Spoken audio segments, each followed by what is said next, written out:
Hello everyone, आप सभी का चीज़ी कोड में स्वागत है। तो जावास्क्रिप्ट के इस वीडियो में हम लोग क्लोजर के कुछ एग्जांपल्स देखेंगे। तो कुछ कॉमन एग्जांपल्स हैं और कुछ अनकॉमन एग्जांपल्स हैं, तो उनको वन बाय वन देखेंगे। तो शुरू करते हैं हमारा लेक्चर। तो क्लोजर के कॉन्सेप्ट के ऊपर ऑलरेडी एक वीडियो है, तो अगर आपने वो नहीं देखा है तो आप उसे देख सकते हैं, उसका लिंक आपको डिस्क्रिप्शन में मिल जाएगा। तो शुरू करते हैं। तो ये मेरा एक सिंपल प्रोग्राम है जिसमें मैंने एक वेरिएबल बनाया ए नाम का, और यहाँ पे मैंने सेट टाइम आउट पे एक फंक्शन बना के उसको 1000 मिली सेकंड के बाद कॉल किया है। तो यहाँ पे हम लोग 1 सेकंड के बाद इस वैल्यू को प्रिंट करा रहे हैं। तो अगर मैं इसको रन करता हूँ तो यहाँ पे आउटपुट देखेंगे 1 सेकंड के बाद 10 लिखा आ जाएगा, जो कि हमारी ए की वैल्यू है। तो यहाँ पे भी क्लोजर्स काम कर रहे हैं, तो देखते हैं वो कैसे काम कर रहे हैं। तो ये वाला जो फंक्शन है मेरा, इसको मैंने खुद से कॉल नहीं किया है, मैंने इसे सेट टाइम आउट को पास कर दिया कि भैया 1 सेकंड के बाद इस फंक्शन को कॉल कर देना। तो यहाँ पे क्या हो रहा है कि एक टाइमर है जो टाइम ट्रैक कर रहा है कि 1 सेकंड हुआ है कि नहीं। जैसे ही 1 सेकंड हो जाएगा तो वो हमारे इस फंक्शन को कॉल करेगा। मतलब मैंने खुद से कॉल नहीं किया है, वो टाइमर जो है वो मेरे इस फंक्शन को कॉल करेगा। मतलब ये वाला जो हमारा फंक्शन है कहीं और जाके एग्जीक्यूट होगा, बट स्टिल इसके पास ए का एक्सेस है। मतलब ये फंक्शन जो है जहाँ पे भी एग्जीक्यूट होगा वहाँ पे भी इसके पास ए की वैल्यू होगी, जब भी ये 10 आउटपुट में दे रहा है। तो दोबारा रिपीट करता हूँ इस बात को, जहाँ पे भी ये फंक्शन एग्जीक्यूट होगा वहाँ पे इसके पास ए की वैल्यू होगी। मतलब ए में क्या वैल्यू पड़ी थी उसको पता है, जब भी उसने यहाँ पे 10 प्रिंट किया है। ये फंक्शन यहाँ पे एग्जीक्यूट नहीं हुआ है, टाइमर जब कंप्लीट हो जाएगा तब जाके एग्जीक्यूट होगा ये। तो ये पॉसिबल हो पाया क्लोजर्स की वजह से। तो क्लोजर्स का सिंपल सा फंडा है, जहाँ पे भी फंक्शन क्रिएट होता है उसके आसपास के जो वेरिएबल्स होते हैं उनको वो याद रखता है। तो ये ए वाला जो हमारा वेरिएबल है उसको उसने याद कर लिया। तो जब ये फंक्शन कहीं और जाके एग्जीक्यूट होगा तो उसे पता होगा कि ए की वैल्यू क्या है। तो चाहे ये फंक्शन यहाँ पे एग्जीक्यूट हो या कहीं और जाके एग्जीक्यूट हो, उसको पता होगा कि ए की वैल्यू क्या है, इसलिए यहाँ पे 10 आउटपुट में आ रहा है। तो आई होप आप समझ पा रहे हैं कि क्लोजर्स कैसे काम कर रहे हैं। यहाँ पे एक इंपॉर्टेंट नोट है यहाँ पे, अगर मैं इस ए की वैल्यू को चेंज कर देता हूँ और इसको दोबारा से रन करता हूँ तो यहाँ पे आप देखेंगे 11 आउटपुट में आएगा। तो यहाँ पे हमें क्या पता चल रहा है कि जो हमारे क्लोजर्स होते हैं वो वेरिएबल के रेफरेंसेस रखते हैं, मतलब उनका मेमोरी एड्रेस रखते हैं। उस समय जो मेमोरी एड्रेस पे वैल्यू पड़ी होगी उसको वो प्रिंट करेगा। मतलब पहले यहाँ पे ए की वैल्यू 10 थी और ये हमारा फंक्शन क्रिएट हो गया, तो उसने ए का रेफरेंस रख लिया, ए की वैल्यू नहीं रखी है। मतलब वो 10 वैल्यू को स्टोर नहीं करेगा, वो इसका मेमोरी एड्रेस अपने यहाँ स्टोर करेगा। तो रेफरेंस रखने से क्या हुआ, जो हमारी ए की लेटेस्ट वैल्यू है जो हमारी मेमोरी एड्रेस पे पड़ी हुई है उसको वो प्रिंट करेगा। तो जब मैंने यहाँ पे इस ए की वैल्यू को चेंज किया, मतलब ए को मैंने 11 कर दिया, तो मेमोरी एड्रेस में हमारा 11 हो गया होगा। तो जब ये हमारा फंक्शन एग्जीक्यूट हुआ 1 सेकंड के बाद, तो उसने चेक किया ए की क्या वैल्यू है, तो उसने कहा ए की वैल्यू अब 11 हो चुकी है, तो उसने यहाँ पे 11 प्रिंट कर दिया। तो क्लोजर्स में हमारी वैल्यूज़ नहीं रखी जाती हैं, क्लोजर्स में हमारे रेफरेंसेस रखे जाते हैं। जितने भी हमारे आसपास के वेरिएबल्स होते हैं उनकी वैल्यू नहीं रखी जाती है, उनके मेमोरी एड्रेसेस रखे जाते हैं। तो जब भी ये फंक्शन एग्जीक्यूट होगा उस समय जो हमारे वेरिएबल्स की वैल्यू होगी वो यूज़ करी जाएगी। तो सिंपल कॉन्सेप्ट है, क्लोजर्स में हम लोग वेरिएबल की वैल्यू नहीं रखते हैं, वेरिएबल के रेफरेंसेस रखते हैं। इसलिए यहाँ पे 11 प्रिंट हो रहा है, ना कि 10, क्योंकि ए की जो लास्ट वैल्यू थी वो 11 है, इसलिए यहाँ पे 11 प्रिंट हुआ। तो आई होप आपको इस एग्जाम्पल से पता चल गया होगा कि क्लोजर्स कैसे काम करते हैं। तो नेक्स्ट एग्जाम्पल पे चलते हैं अपने, वो भी एक कॉमन एग्जाम्पल है। तो इस कोड को मैं ऐसे रिमूव कर देता हूँ और यहाँ पे एक फंक्शन डिफाइन करता हूँ मल्टीप्लायर के नाम से, और यहाँ पे हम लोग x इनपुट में लेंगे। तो ये मेरा एक सिंपल फंक्शन है, इसके अंदर मैं एक और फंक्शन डिफाइन करता हूँ let fn equal to function, और इसके अंदर मैं एक y पैरामीटर लूँगा और इसको मैं यहाँ से रिटर्न करूँगा x इंटू वाई। तो यहाँ पे आप देखेंगे मैंने एक फंक्शन के अंदर फंक्शन डिफाइन किया है। ये वाला जो मेरा नेस्टेड फंक्शन है वो अपने आउटर स्कोप की वैल्यू को यूज़ कर रहा है, मतलब x की वैल्यू को यूज़ कर रहा है। तो यहाँ पे कहीं ना कहीं क्लोजर्स काम कर रहे हैं, तो देखते हैं वो कैसे काम कर रहे हैं यहाँ पे। तो यहाँ पे मैं इसी फंक्शन को रिटर्न कर देता हूँ, मतलब इस फंक्शन को मैं एग्जीक्यूट नहीं करता हूँ और इस फंक्शन को रिटर्न कर देता हूँ। तो ऐसा हम लोग कर सकते हैं कि जो हमारा फंक्शन है उसकी जो रिटर्न वैल्यू है वो एक फंक्शन ही है। तो ये हायर ऑर्डर फंक्शन का कॉन्सेप्ट है जो कि हम ऑलरेडी कवर कर चुके हैं। तो सिंपल है, यहाँ पे मैंने एक फंक्शन बनाया, उसके अंदर एक फंक्शन बनाया जिसके अंदर मैंने x को यूज़ किया है, मतलब इस आउटर स्कोप की वैल्यू को यूज़ किया मैंने। तो इसको कॉल करके देखते हैं। तो यहाँ पे मैं इसको कॉल करता हूँ लेट मल्टीप्लायर 2 के नाम से एक वेरिएबल बनाते हैं यहाँ पे, और इस फंक्शन को कॉल करते हैं मल्टीप्लायर, और यहाँ पे मैं 2 पास कर देता हूँ। और अगर मैं इसको कंसोल डॉट लॉग करता हूँ तो जो आउटपुट आएगा हमारे पास वो ही हमारा इनर फंक्शन होगा। तो इसको रन करके दिखाता हूँ। तो यहाँ पे आप देख सकते हैं हमारा इनर फंक्शन यहाँ पे आउटपुट में आ चुका है, मतलब मल्टीप्लायर 2 के अंदर हमारा एक फंक्शन स्टोर्ड है। तो इसको एग्जीक्यूट करके देखते हैं, मतलब मल्टीप्लायर 2 एक फंक्शन है तो उसको एग्जीक्यूट भी करके देखते हैं। तो यहाँ पे मैं इसको एग्जीक्यूट करता हूँ मल्टीप्लायर 2, और यहाँ पे मैं वैल्यू पास करूँगा 3, और इसको कंसोल डॉट लॉग करा लेते हैं। तो यहाँ पे आप आउटपुट में देखेंगे 6 आएगा। तो यहाँ पे आप देख सकते हैं 6 आउटपुट में आ रहा है। तो ऐसा हो क्यों रहा है, तो यहाँ पे भी क्लोजर्स काम कर रहे हैं। तो देखते हैं क्लोजर्स कैसे काम कर रहे हैं यहाँ पे। तो यहाँ पे हमने क्या किया, इस मल्टीप्लायर वाले फंक्शन को कॉल किया है 2 के साथ। तो हमारा एक x नाम का वेरिएबल बना होगा जिसमें 2 पड़ा होगा। उसके बाद हमने ये फंक्शन क्रिएट किया है, फंक्शन के अंदर हमने x भी रेफरेंस कर रखा है। तो ये जो हमारा x है उसकी जो वैल्यू है करंटली वो 2 पड़ी हुई है। तो ये हमने यहाँ से फंक्शन रिटर्न किया, तो ये वाला जो हमारा इनर फंक्शन है वो इस मल्टीप्लायर 2 के अंदर आ जाएगा। तो जब हमने इसको लॉक कराया था तो यहाँ पे आप देख सकते हैं ये हमारा इनर फंक्शन आ रहा था। बट ये जो x वाला वेरिएबल है हमारा, उसके अंदर जो वैल्यू पड़ी है वो 2 है, क्योंकि यहाँ पे हमने इसको 2 के साथ कॉल किया था।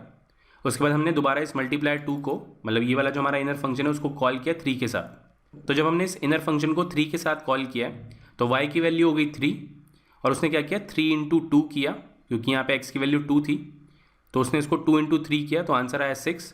तो यहाँ पे आपका आउटपुट देख सकते हैं आप 6 आ रहा है। तो इस तरीके से ये काम कर रहा है। सिमिलरली यहाँ पे हम लोग डिफरेंट फंक्शंस भी बना सकते हैं। तो यहाँ पे मैं एक और फंक्शन बनाता हूँ मल्टीप्लायर 3 के साथ, और यहाँ पे मैं मल्टीप्लायर को कॉल करूँगा, और यहाँ पे इस बारी 3 वैल्यू पास करेंगे, और इसको कॉल करके दिखाता हूँ console.log मल्टीप्लायर 3, और यहाँ पे मैं इसको वैल्यू पास करता हूँ 4।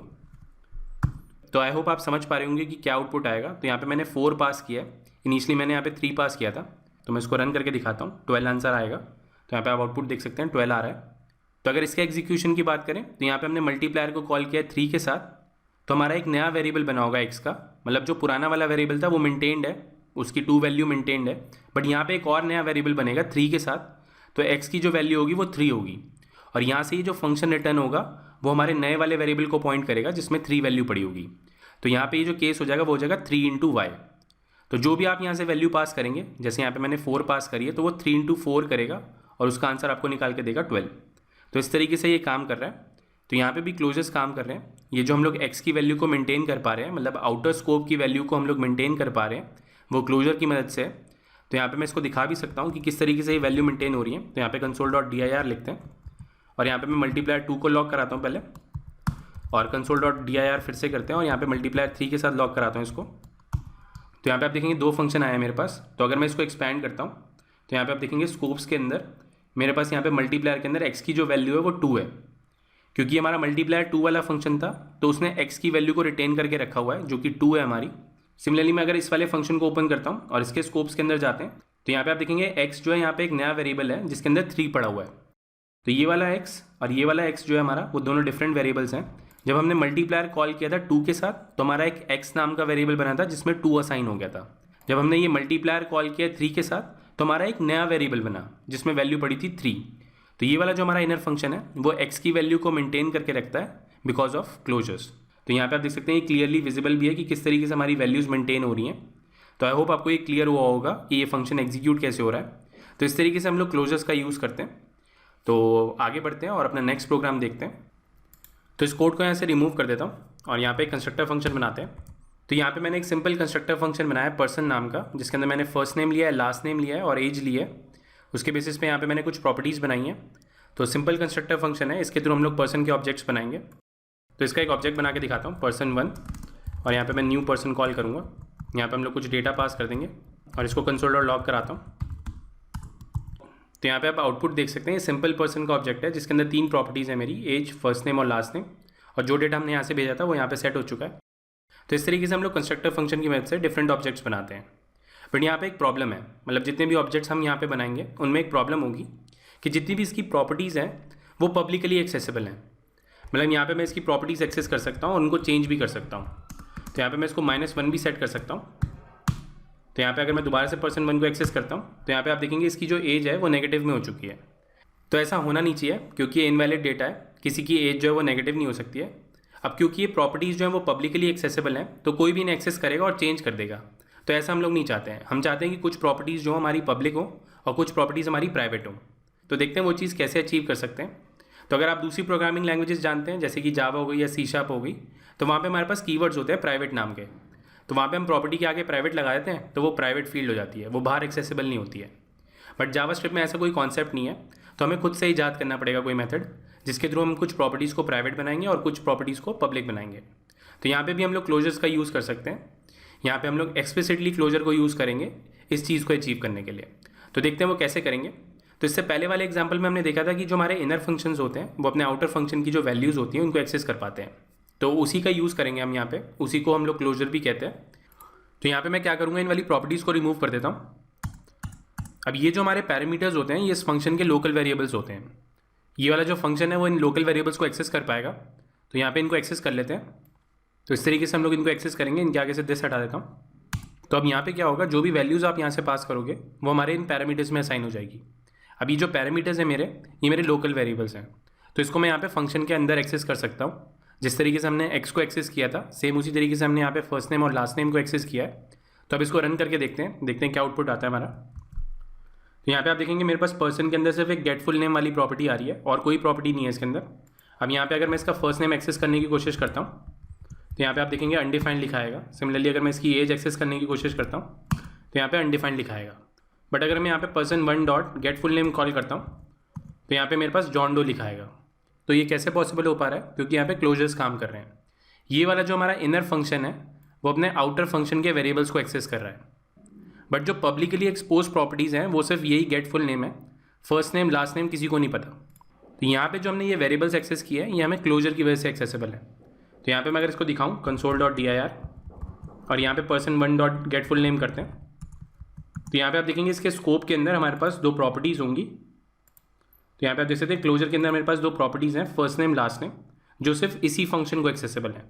मतलब ये जो हमारा इनर फंक्शन है सिर्फ इसी को ये वाले वेरिएबल्स एक्सेसिबल हैं, क्योंकि यहाँ पे क्लोजर काम कर रहा है। तो इस तरीके से हम लोग क्लोजर की मदद से कुछ फील्ड्स को प्राइवेट बना सकते हैं और कुछ फील्ड्स को पब्लिक बना सकते हैं। तो इसको हम लोग मॉड्यूल पैटर्न भी कहते हैं। मतलब उसका लिखने का तरीका थोड़ा सा डिफरेंट होता है, वहाँ पे हम लोग एफई का यूज़ करते हैं, बट जो उसका क्रक्स है वो यही है कि क्लोजर की मदद से आप कुछ फील्ड्स को प्राइवेट बना रहे हो और कुछ फील्ड्स को पब्लिक बना रहे हो।